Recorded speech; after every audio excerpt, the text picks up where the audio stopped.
welcome to some special live coverage of the first ever medical evacuation from the International Space Station. And joining me to kind of walk us through this moment and help us understand exactly what we're seeing is literally the perfect person. I couldn't dream up a better interview. And my mom, former NASA astronaut Anna Fisher. And I think what makes you so perfect for this moment is you're also an emergency room doctor. So welcome, Mom. I'm glad to be here. Thanks for asking me. And I mean, it shouldn't be a tough ask as your daughter, right? But no, thanks. And two other reasons that you're so great to talk to about this is you're also the former International Space Station branch chief for the astronaut office, and you are a close friend of the pilot of Crew 11, Mike Fincke. You shared an office with him for many years, right?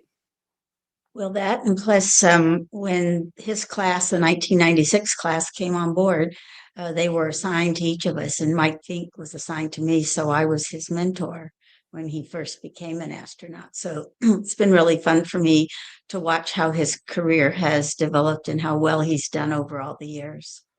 Yeah, and I mean, you guys have really grown up together. And I was asking you before this if you could just share if you had any photos of Mike Fincke from back in the day, and you found two unbelievable gems, which I am going to share in just a minute.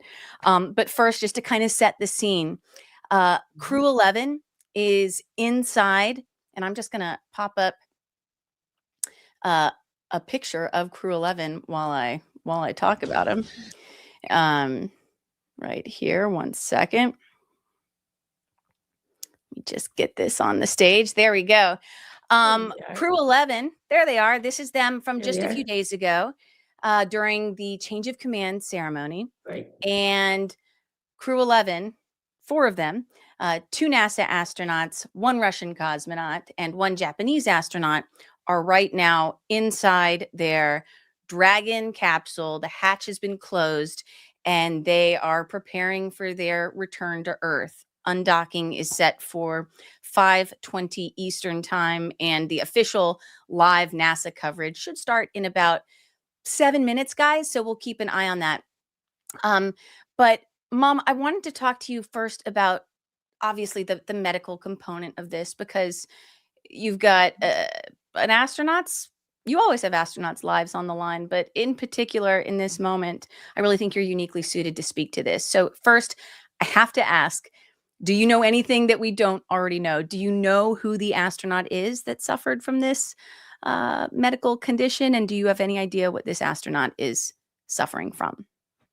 No, I've talked to some folks and was trying to find out, just because I'm concerned about, friends and everything, but NASA is being very, very tight-lipped and protecting medical privacy, which is a good thing, I think. So, no, I don't have any inside knowledge whatsoever of who the person is.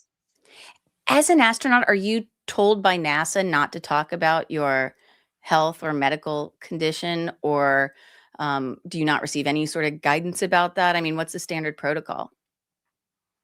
We never received any official guidance in regard to our own health. Certainly, we're, asked not to talk about anyone else's medical condition, unless you are friends with that person and they've given you permission to do so. But I've never received any official guidance about what I can or cannot say about my own health, were it to come to something like that. But I do think most astronauts prefer to keep anything medical private, unless unless it's something that's really catastrophic. And really, there hasn't been anything like that that I'm aware of. So what we're seeing right here, this is not live, guys. We are live. The video you're Right. seeing is not live. This is from the change of Right. command ceremony Right. on Monday. And so everybody was kind of watching this to see if they could tell, like if you could visually tell who the astronaut was that uh, Mhm. had this medical issue. I didn't see anything, but I'm not a doctor. You are You can see them all there right now. Does anything jump out at you? No, and I watched it actually when it was live, just to see if everyone looked fine. And yes, they all look fine. Just from looking, there's nothing I can tell as to who the person might be. The only thing we do know is because JAXA officially said that it wasn't the Japanese astronaut. Yeah, that's true. So that narrows it down to the Russian cosmonaut or one of Of the two NASA astronaut, Mike right. Fincke or Zena Cardman. Mhm. Really quick, we've got a quick question here, Mom. And so the question is, why was there a change in command? The answer is it's standard operating procedure, but Mom, I'll let you take that. Well, there Why is there a change in command ceremony before a crew's departure? Well, everyone, this is kind of rooted in Navy tradition, and we kind of adopted some of their protocols. How did the And Air so Force how does the Air Force feel about that, huh? we're we try to incorporate a little from everybody. So I'm sure we have Air Force things as well. But the change of command ceremony, Mike Fink is the commander of the International Space Station. He's about to leave.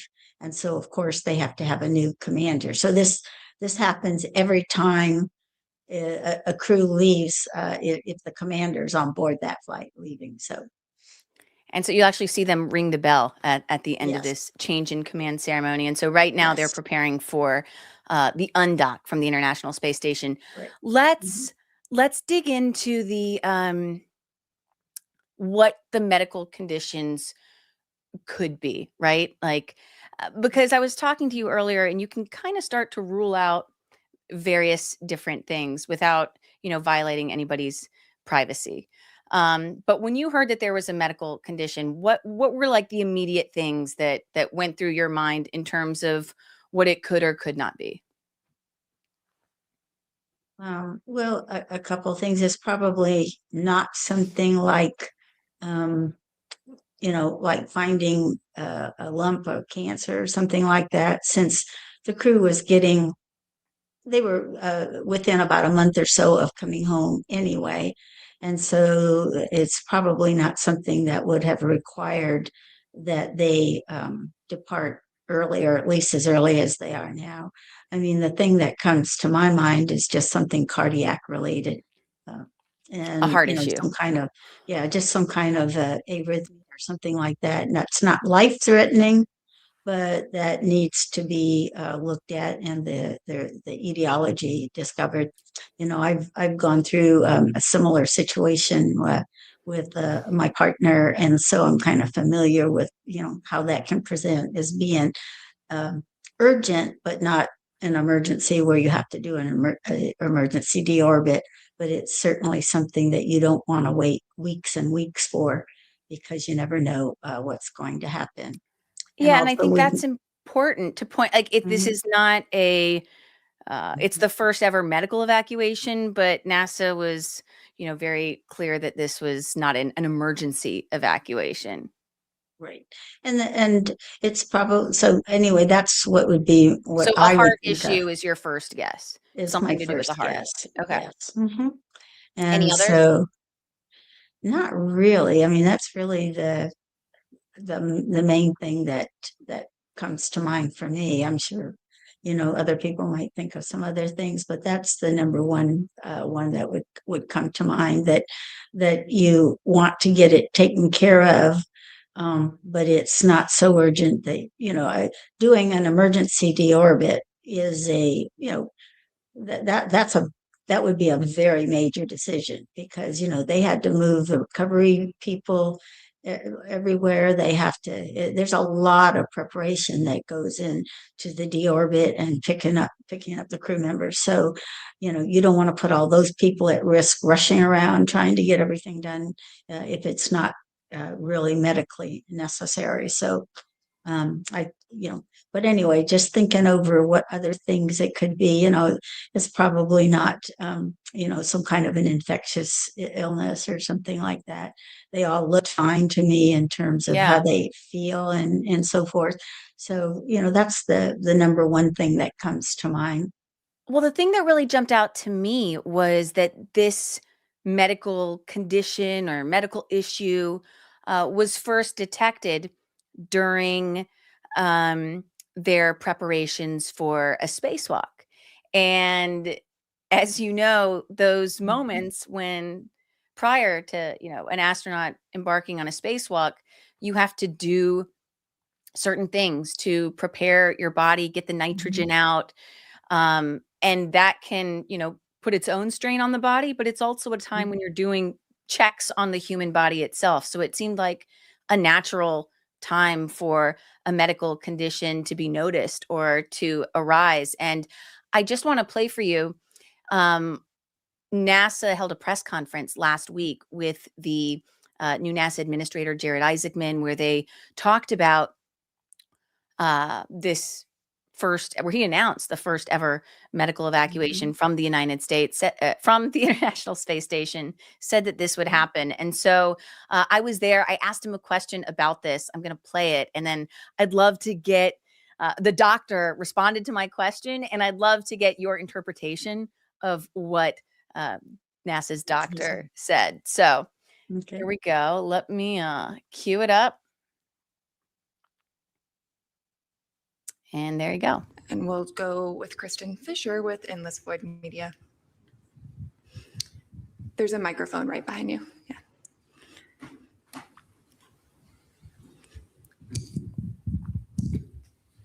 Bear with me. I couldn't figure out where the mic was in the auditorium. Thank you all so much for holding this briefing. My question is for really whoever wants to take it. I understand you guys can't speak to the specific nature of this astronaut's medical condition, but I'm curious if you all can shed some light on the hours before a spacewalk takes place and the strain that can put on an astronaut's body. And can you say if that at all contributed to the medical condition that this astronaut suffered? Thank you. Yeah, thank you. That's a great question. This actually had nothing to do with the operational environment in preparing for a spacewalk at all. This was totally unrelated to any operations on board. And of course, we do a huge amount of testing for astronauts before they go to orbit. And they're used to those operational environments. They practice the spacewalk and the pre-breathe many, many, many times. But this was not related to the operations or the spacewalk at all. Thank you. So, Mom, not related to the spacewalk or operations at all. What do you make of that?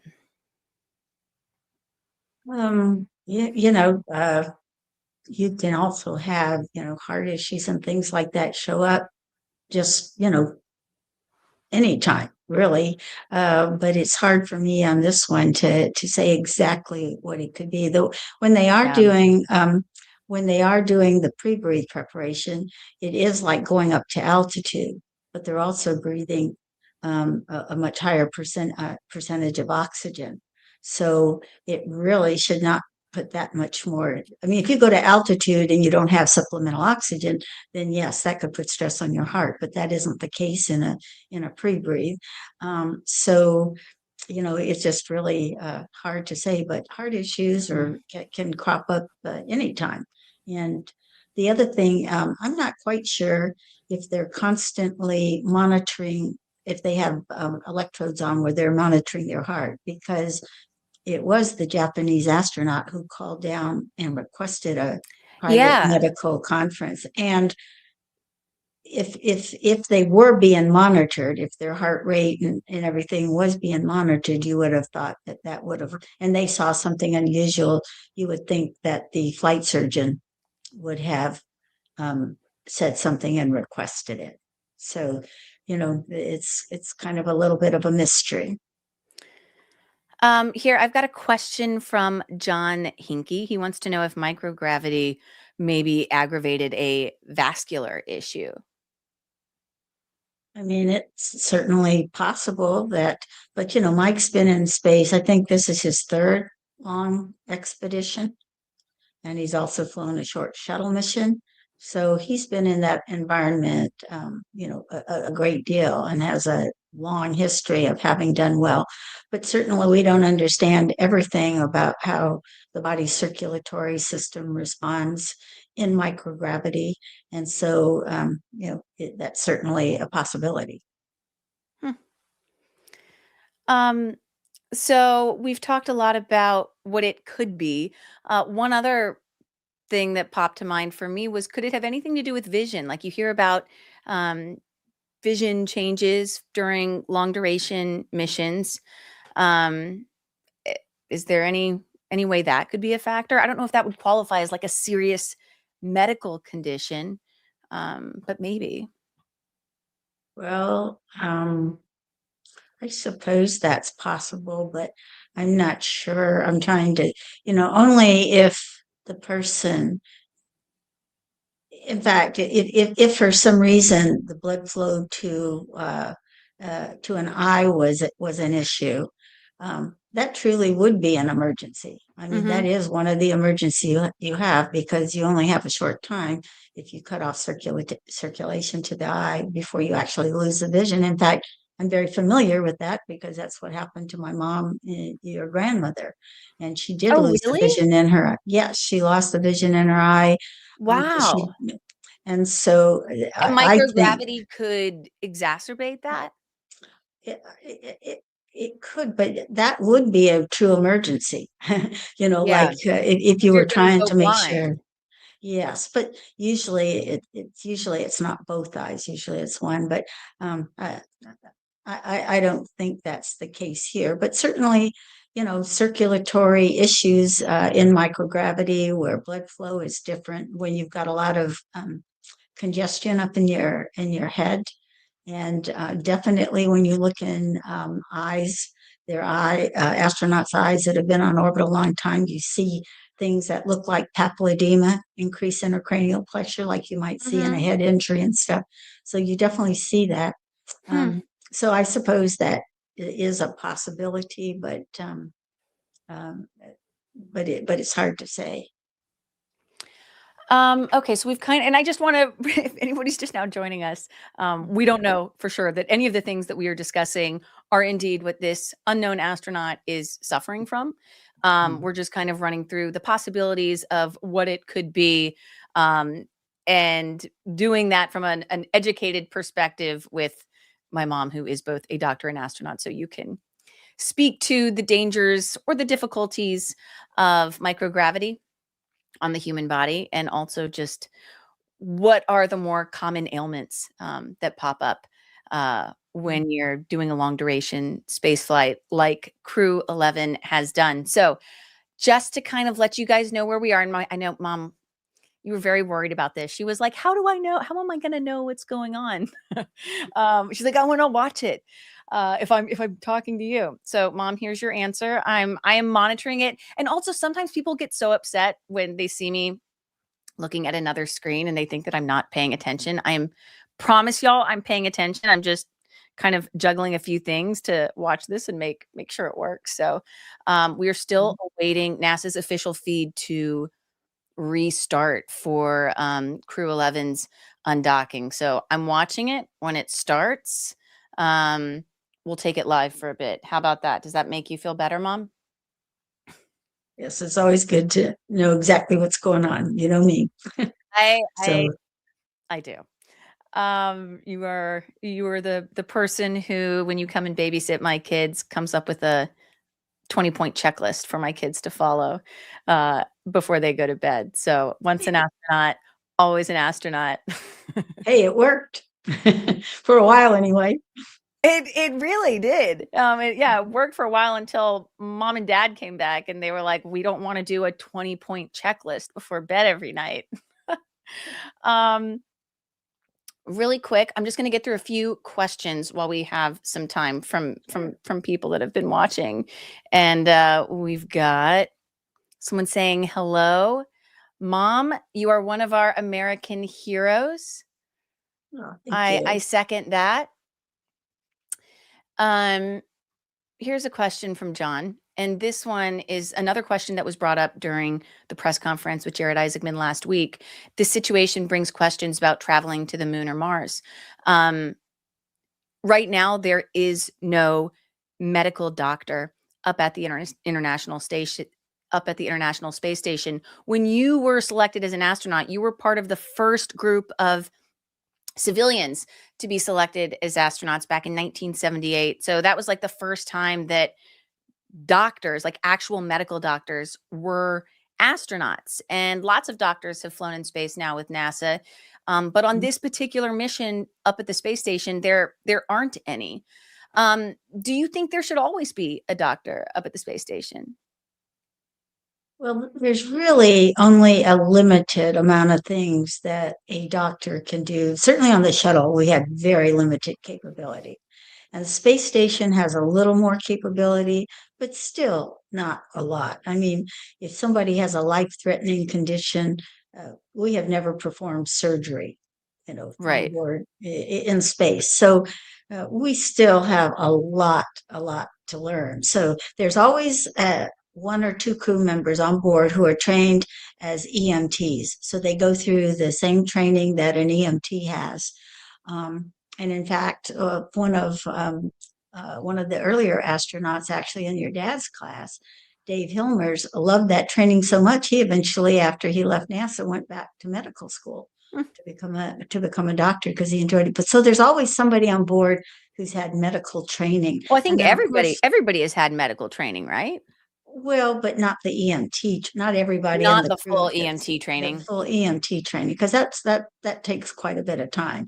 So so anyway, there's always somebody, and then you've got your flight surgeons available, and with all the technology we have today, we have ultrasounds on board, we have lots of capability for helping them figure out what is wrong with something, but there's not, you just don't have all the things you have here on the ground for treating every single thing that you could possibly encounter. Mm-hmm. But yes, now no, I don't think you need to have a doctor on board every mission. Well, but back to John's question, maybe not, and that's what Jared Isaacman said. He said that, and I think the Dr. Polk during this press conference said as well, was that even if there had been a doctor on board, it wouldn't have changed the situation because you just don't have the capabilities on the ISS that you do on the ground. ISS being International Space Station. But what about the point that John brings up? When you're traveling to further destinations like the moon or Mars, the moon's slightly different, but for Mars, should you have a medical doctor on board? Well, I always tell young people when I'm speaking, if anyone wants to be sure to have a chance to be on that first crew to Mars, I think the two specialties or three that you should think about, one would be, of course, geology, and then secondly, medicine. You're not going to go to Mars without at least one doctor on board, and depending on the crew size, you may want to have two. You're still going to be in the same situation that you don't have all the resources with you, but I think you are going to want to have a doctor on board, particularly going to Mars when the communication lag is like 15 minutes. We did a simulation once where we simulated the comm delay that you have, and it becomes very difficult to get help from the ground in a timely manner. For a true emergency. So I think definitely you're going to need one doctor on board. And then people are going to have to be multidisciplinary when you go to Mars. You can't just have a doctor that's all they know. They're going to have other skills as well. So I have one more question for you, and then I've got my own questions. Another John wants to know, I know med kits are on the ISS, but how big of a trauma can they handle on board? And I guess to elaborate on that, what is the biggest trauma that they've handled on board? And I think the answer is not much, right? Not really very much. Yeah. They may have done some minor suturing of a cut or something like that. We've had, of course, people get sick, a lot of congestion, a lot of headaches, a lot of backaches, because your spine elongates when you're in weightlessness. So there's lots of things like that, but nothing super acute or anything, certainly nothing requiring surgery or major surgery, minor things. So it is now 5:00. We are 15 minutes past the point when NASA's undocking coverage was supposed to begin live. Right. The latest I've heard is that we are moving towards a 5:20 Eastern time undocking of the Crew Dragon capsule from the International Space Station. So that would be in 20 minutes. So maybe they're just pushing the broadcast, waiting to start it until they're 15 minutes out. So could be starting in 5 more minutes, but just something to. Don't worry, Mom. I gotcha. I'm not Yeah. letting this start without you. Mhm. In the meantime, I thought it would be fun to show y'all some vintage photos of Anna Fisher and Mike Fincke. And these are so good. Dare I say a little bit spicy. Hold on. Right. Let me pull this up. First, I'm just going to show y'all Crew 11, right? So that you know who we're talking about and dealing with right now. Oh, Yeah. hang on.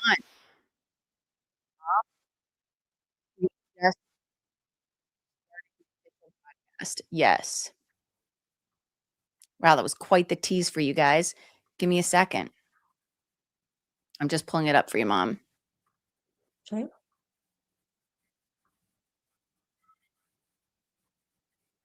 Time, 2:20 p.m. Pacific time, to start that journey home for Crew 11, albeit a few All right, let's weeks listen ahead in. of Mom, can you hear schedule. this? On Yes, I hear it. January 7th, the agency announced that it was postponing a planned spacewalk originally scheduled for January 8th, while teams monitored a medical concern with a crew member currently living and working on board the International Outpost. Since then, that crew member has been stable, with no issues reported. That crew member forcing NASA to decide rather rapidly the following day that it was going to return Crew 11 to Earth a few weeks ahead of schedule, with the intent in mind to properly monitor the crew member's health in returning to space and once back on Earth. Again, joining us today from SpaceX headquarters in Hawthorne, California, to talk about all the specifics about the final preparations leading up to undocking is Okay. Ronnie Foreman. Ronnie, great to have I'm you going to with us mute it for today. just a minute, Mom, Thanks very much. because That's fine. they're just kind of recapping what we've been recapping. Yeah. And before we really get into the undocking, I want to share with you guys some backstories here because they're good. So really quick, that is Crew 11. You've got Mike Fincke in the center sitting down, right? Okay, so that's Mike Fincke now. Would you like to see Mike Fincke back then? A young Mike Fincke and a young Anna Fisher. Look at you guys. Yeah, got my best. Mom, you look great. I love this like Canadian suit look you've got going on. Denim on top, denim on bottom. We've got Mike Fincke in the middle. And tell me about the other people that you're surrounded by, because I believe those are they're with the Russian Space Yes. Agency, Roscosmos, correct? Yes, we were just having in the early days of the space station. We would have these what they call TIMS, technical interchange meetings, and this was the group of people that were working on the procedures for the space station, and we were trying to come up with joint standards for how we would write the procedures. And so we had these all day long meetings that would go on all day discussing how procedures would be written and everything. Not the most exciting aspect of spaceflight, but a very important one. And Mike Fincke was one of the younger astronauts assigned. As I said, I was the chief of the space station branch at the time. And to my right, the left of the screen, is Charlie Armstrong, one of the flight controllers who was working on it. And then Tatiana is one of the Russian flight controllers, the lady with the dark hair. And our interpreter is on the left, on the right side of the screen. So we were just going out to dinner or something after an all-day set of meetings. Well, I'll tell you what I remember from that trip. I mean, I'm probably like 10, 11, 12 at that time, maybe. Somewhere on that order, yeah. Right? And so the other picture you shared with me, I just love it. Mhm. This is the moment that I remember from that whole time frame is we would go out on the boat with these Russian cosmonauts on Clear Lake right outside the Johnson Space Center. And it was so cool because you had NASA astronauts, Russian cosmonauts all coming together and water skiing after work. And this picture is so great. I got a close up. Look, this is Mike Fincke, you, Anna Fisher, and me in the back Right, with yeah. terrible sunglasses and looking like Right. I have no hair. I really, Mike, no, look at that body. I mean, Mike, there's no way that that's the guy that's suffering from a medical condition right now. Granted, that was 40 years ago. And to Not be quite clear, that sorry, many, not right? 40, Jesus, No. 30 Yeah, years I- ago. Yeah, No. something like that. Yeah. 25? I'm Well, aging Mike us was- right now, Mom. Right. You guys look great. You look great. Well, thank you. But that was what I call, shuttle diplomacy, because we had all of the Russians with us and we took them all skiing. They all were managed to get up and they were all so proud on skis. We were skiing. And I really do think that a lot of those social things that we did is what lent us learning to get along and work with each other, that led to the friendships we have, so that now, even with the current political situation between the United States and Russia, still Mission Control Houston and Mission Control Moscow, it's all continuing, and despite the political situation at the higher levels. And I really do think it's because we made the effort to make them feel welcome, and that we all had similar dreams and aspirations in regarding to space exploration. I still communicate with those folks even today. Over the holidays, got greetings from my Russian friends. Well, and that is actually what you're looking at right now is mission control in Houston. So that was where you and so many of your former NASA astronaut friends and former cosmonaut friends, their counterparts would be in Star City right now. One of the other things that reminds me of is, even though I'm an astronaut and retired, occasionally we get phone calls from the people on board the space station. And I particularly, being a close friend to Mike, I remember one Christmas I get a call and it's obviously a NASA number. And I was going, who's calling me on Christmas Day? And thankfully I took the call because it was Mike Fincke calling to wish me Merry Christmas. And Really? just my last birthday, I got a call. I didn't answer my phone because I didn't hear it, but I had a voice message again from Mike Fincke wishing me a happy birthday. So it's really neat to have friends in high places who can, and I still get excited, when you get a call from the space station. It never gets old, right? Never gets old. I think something that's often lost in this conversation and the headlines that are out there about what we're witnessing today, the first medical evacuation from the International Space Station, is that I almost find it remarkable that this hasn't happened sooner. There have been people living and working continuously on board the ISS for over a quarter century. And this is the first time they've ever run into a medical condition that they have not been able to handle in space. That's pretty remarkable to me. It is, and I think it's a testament to how strict the criteria are for astronauts that are selected. And then we have flight surgeons. We're required to have a physical every year, and you have to have it by the end of your birth month, because if you don't get it done by then, you get taken off of flight status, which means you can't fly T-38s. You're not eligible for spaceflight.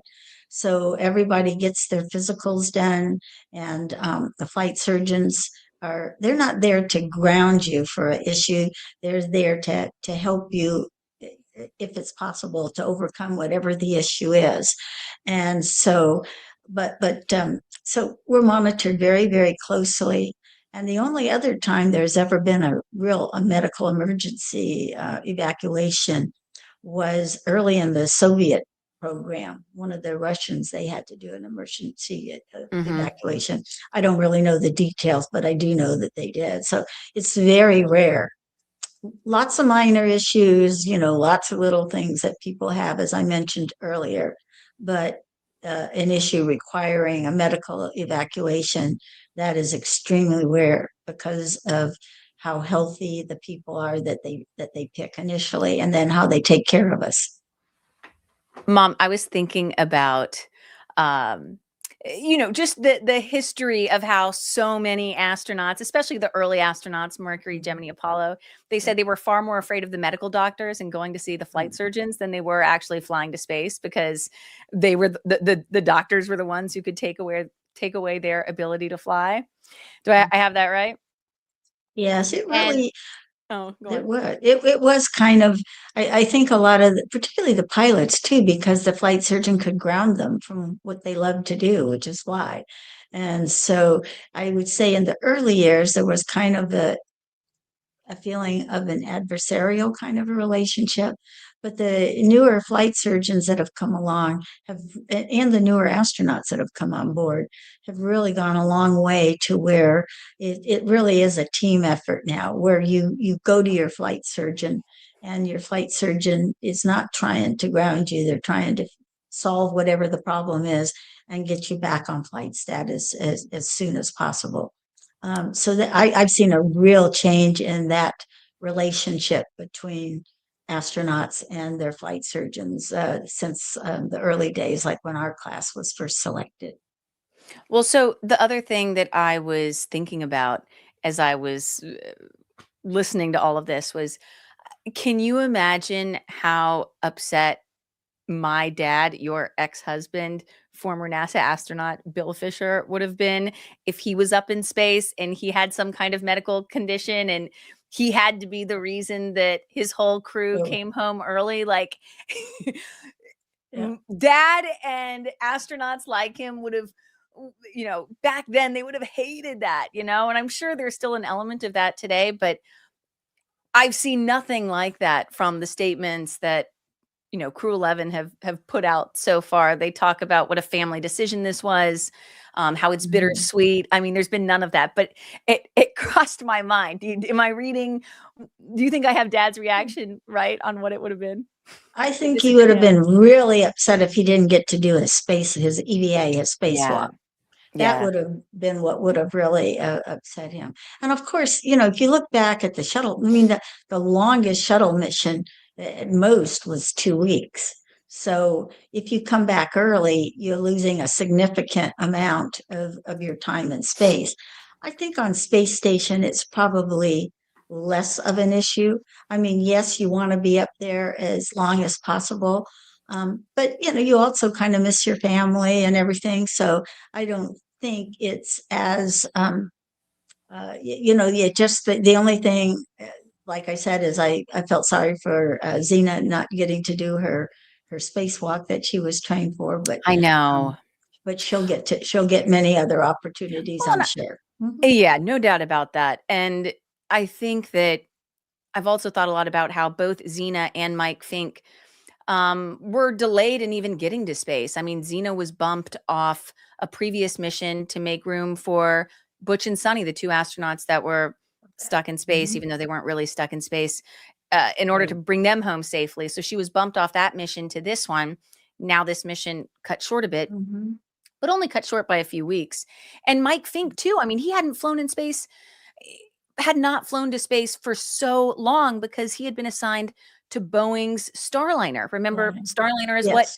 Butch and Sunny were originally on. But Mike Fincke, the pilot of Crew 11, was originally assigned to that mission. And so both Xena and Mike, the two NASA astronauts that we're going to see undocking in just about 5 minutes now, Mom, have both had their space flights delayed in a understandable, but I would have to imagine a somewhat frustrating fashion at some level, right?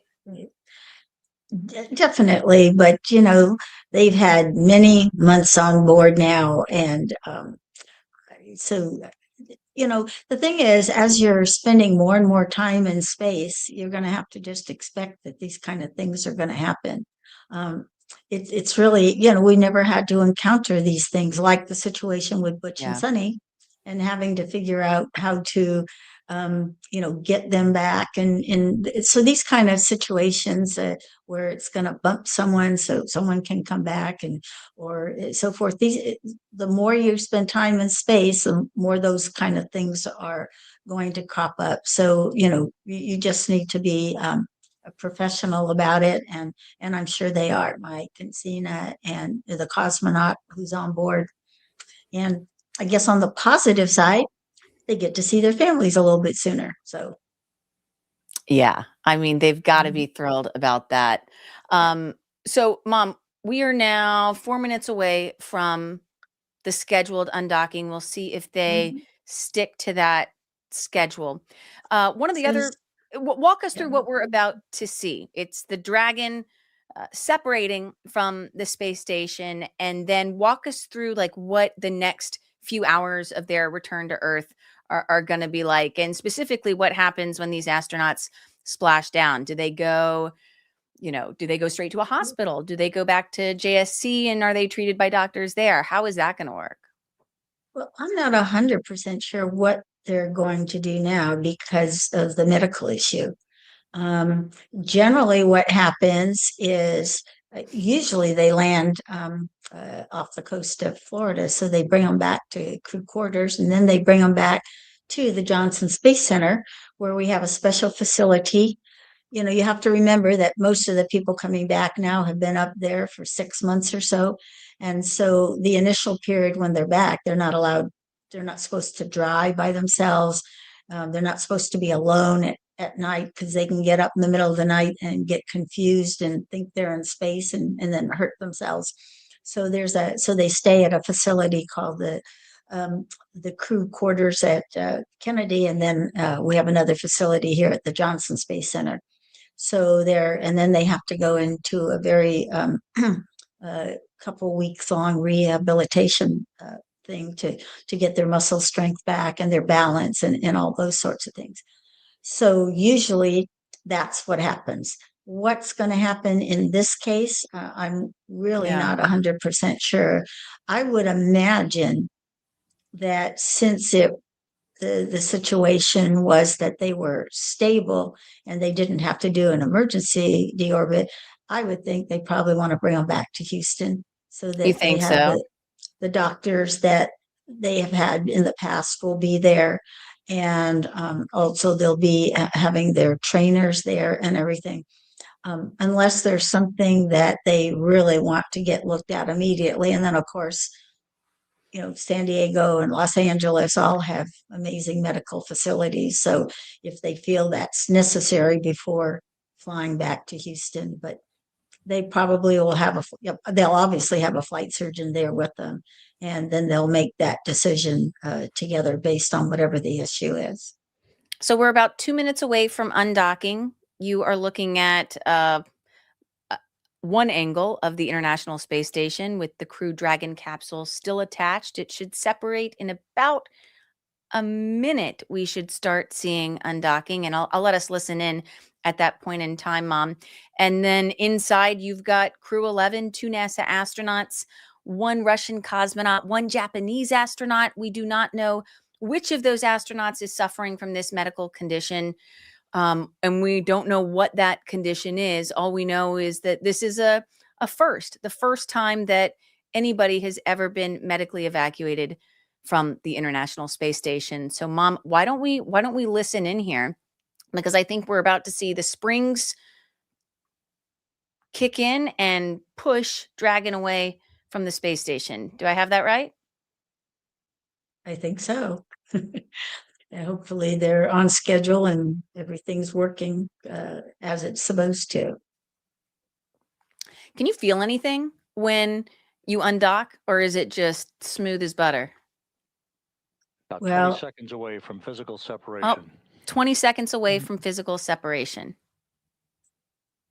Since I never undocked, I can't really answer that question. That's one of my disappointments, not getting You to have go to up to the wonder- space station. Yep. Dragon SpaceX, all hooks open. Nominal. SpaceX, all hooks open. Nominal. Hooks are open. Everything looking good. Undocking confirmed. There we go. There we go. Endeavour begins its journey home with the Crew 11 crew. Undocking Dragon confirmed. SpaceX, separation confirmed. Dragon SpaceX, separation confirmed.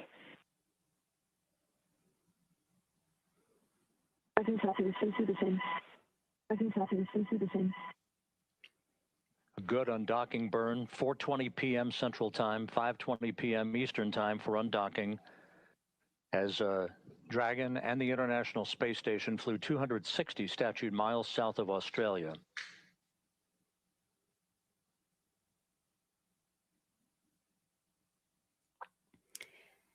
You know, Mom, as I'm watching this, I'm thinking about what the astronauts inside are thinking, and in particular, Mike Fincke, because this could be his last trip to space.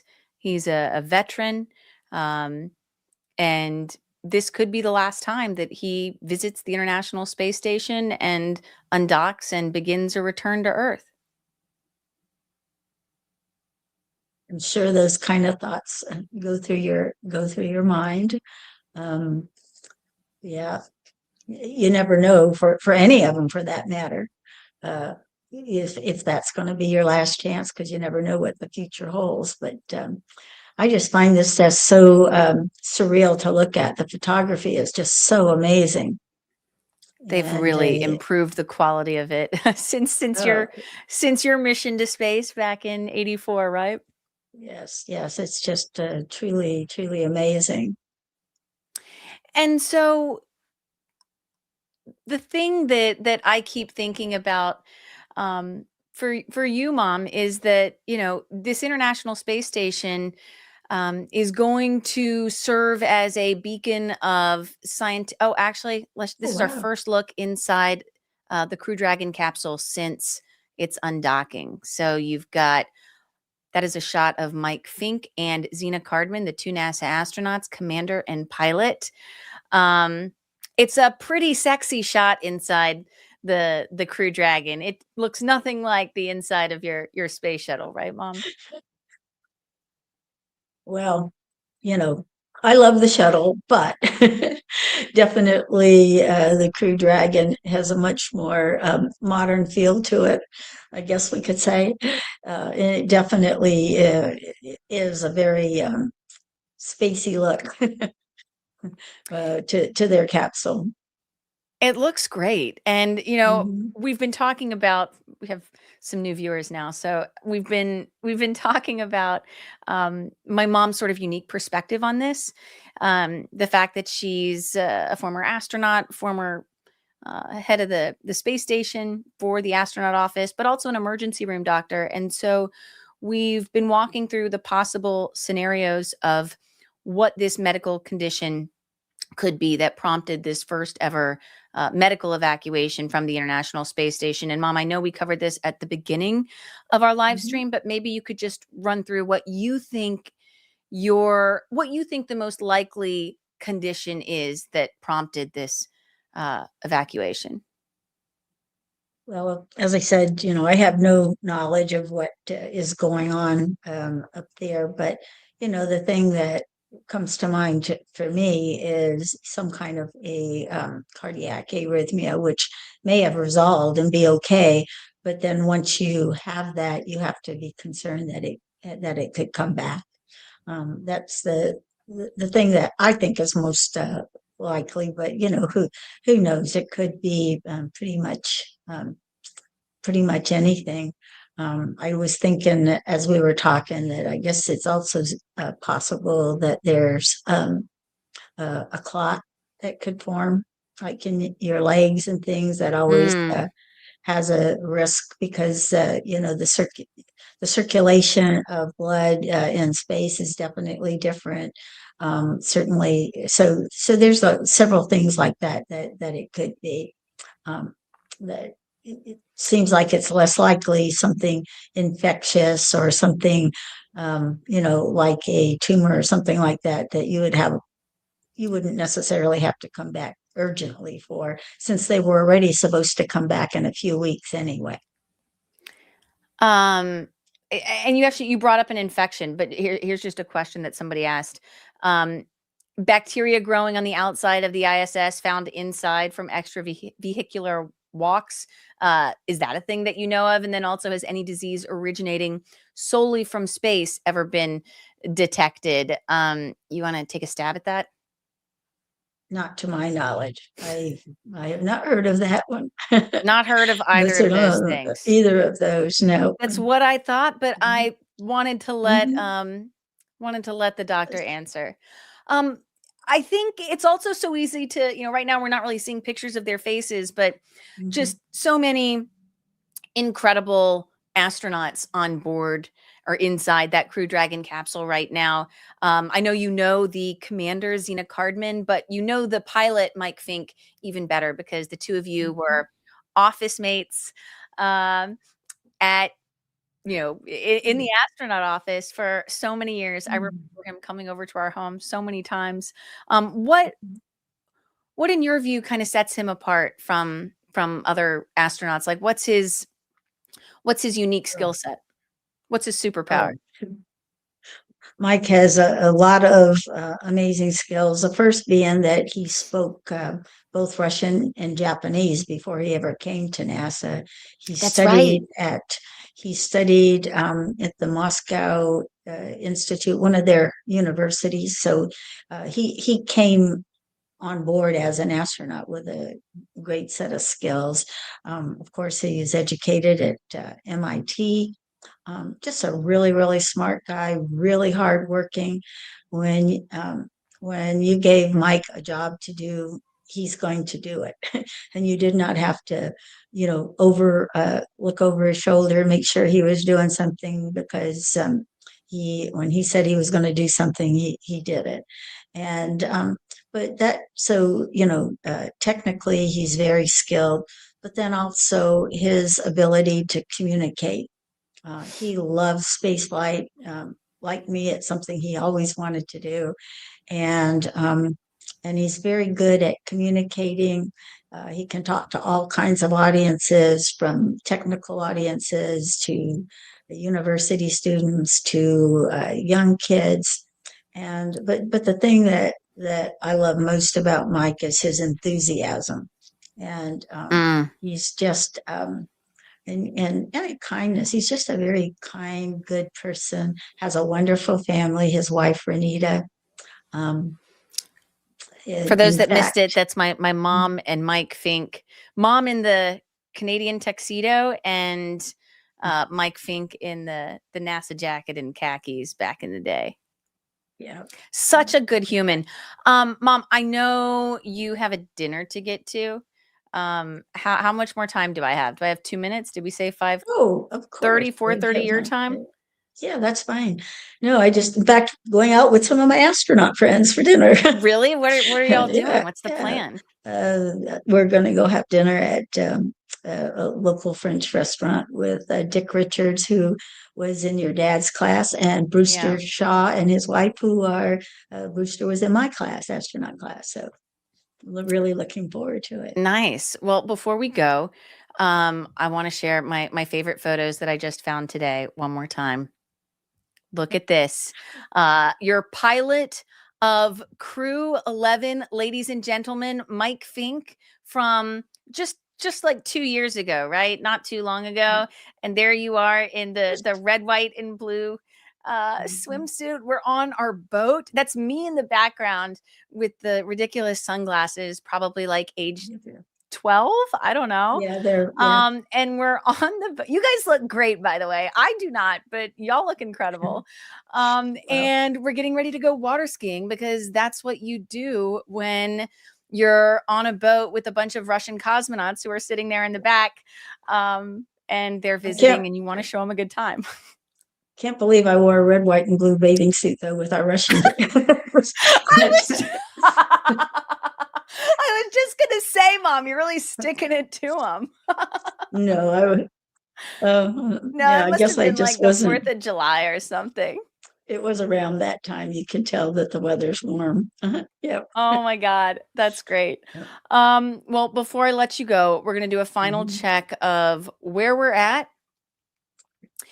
We got SpaceX Mission Control in Hawthorne, California on the right, Houston Mission Control on the left at the Johnson Space Center.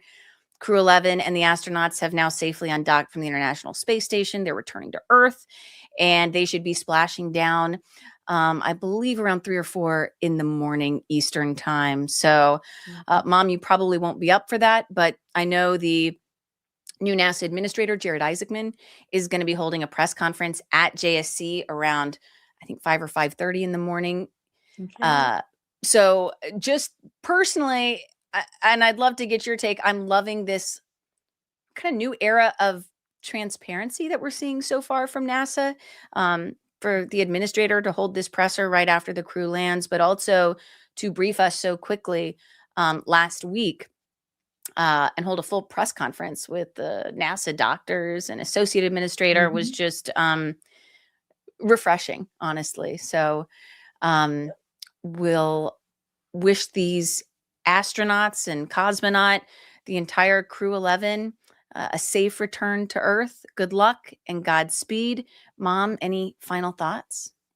Well, I hope there's some dolphins waiting for them like they did for the Starliner return, if you remember. Oh, I Yeah. remember.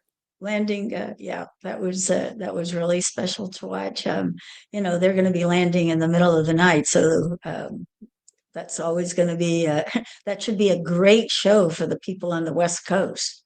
If Yeah. they see that capsule entering, it'll be like a bright meteor going across the sky. So that would be really exciting. Well, Mom, thank you so much for joining me tonight. I will let you get Thank to you. your dinner. It was so good to see you. Thank you for the incredible pictures of you Oh, and Crew 11's pilot, Mike Fincke. I love you. And for everybody else, thanks for watching. Good luck and Godspeed, thank Crew you. 11. Godspeed, Crew 11, and thanks to everybody watching. I really enjoyed it. Thank you. Bye-bye. Bye, y'all.